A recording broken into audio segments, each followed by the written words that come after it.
Hi friends, welcome back to my channel. ಇವತ್ತು ಬೆಂಗಳೂರಲ್ಲಿ ತುಂಬಾ ಮಳೆ ಬರ್ತಾ ಇದೆ, ಕೋಲ್ಡ್ ಕೂಡ ತುಂಬಾ ಇದೆ. ನನಗೆ ಇವತ್ತು ಹೊರಗಡೆ ಹೋಗಿ ತರಕಾರಿ ತರೋದಕ್ಕೆ ಬೇಜಾರಾಗಿತ್ತು. ಅದಕ್ಕೋಸ್ಕರ ನಾನು ಇವತ್ತು ನನ್ನ ಟೆರೆಸಲ್ಲಿ ಆಗಿರುವಂತಹ ಸೊಪ್ಪುಗಳನ್ನು ಉಪಯೋಗಿಸ್ಕೊಂಡೆ ಒಂದೆರಡು ಅಡುಗೆ ಮಾಡಿದೆ. ಏನೇನು ಮಾಡಿದೆ ಅಂತ ಹೇಳ್ತೀನಿ. ಹಸಿನಕಾಯಿ ಹಪ್ಪಳನೂ ಕೂಡ ಫ್ರೈ ಮಾಡಿದೆ, ಮಳೆನಲ್ಲಿ ಚೆನ್ನಾಗಿರುತ್ತೆ ಅಂತ. ನಾನು ಇವತ್ತು ಸಾಂಬಾರ್ ಸೊಪ್ಪು ಅಂತ ನಾವು ಹೇಳ್ತೀವಿ, ಮೆಕ್ಸಿಕನ್ ಮಿಂಟು ಅಂದರೆ ನೀವೆಲ್ಲ ಹೇಳೋದು ಮೋಸ್ಟ್ಲಿ ದೊಡ್ಡ ಪತ್ರೆ ಅಂತ ಇರುತ್ತೆ. ದೊಡ್ಡ ಪತ್ರೆಯಿಂದ ಒಂದು ಗೊಜ್ಜು ಮಾಡಿದೆ. ಎಲ್ಲರಿಗೆ ಸೊಪ್ಪು ಅಂತ ನಾವು ಹೇಳ್ತೀವಿ. ಎಲ್ಲರಿಗೆ ಸೊಪ್ಪಿನಿಂದ ಒಂದು ಈ ಥರ ಬಿಸಿ ಬಿಸಿಯಾದಂಥ ಕಟ್ನೆ ಮಾಡಿದೆ, ನಾವೆಲ್ಲ ಕಟ್ನೆ ಅಂತ ಹೇಳ್ತೀವಿ.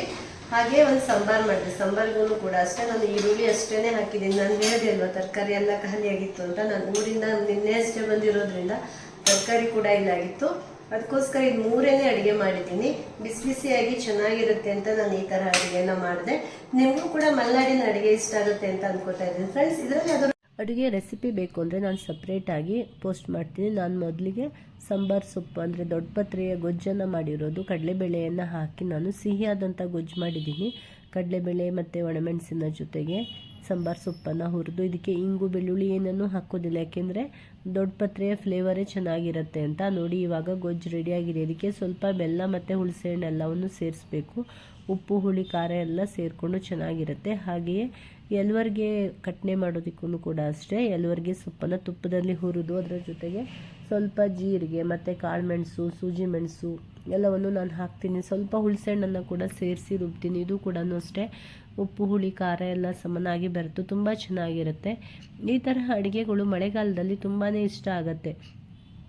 ಯಾಕೆಂದರೆ ಮಳೆಗಾಲದಲ್ಲಿ ನಮಗೆ ಬೇರೆ ಅಡುಗೆಗಳನ್ನು ತಿನ್ನೋದಕ್ಕಿಂತ ಈ ಥರ ಬಿಸಿ ಬಿಸಿಯಾದಂಥ ಸ್ವಲ್ಪ ತೆಳ್ಳಗಿರುವಂತಹ ಅಡುಗೆಗಳೇ ತುಂಬ ಇಷ್ಟ ಆಗುತ್ತೆ.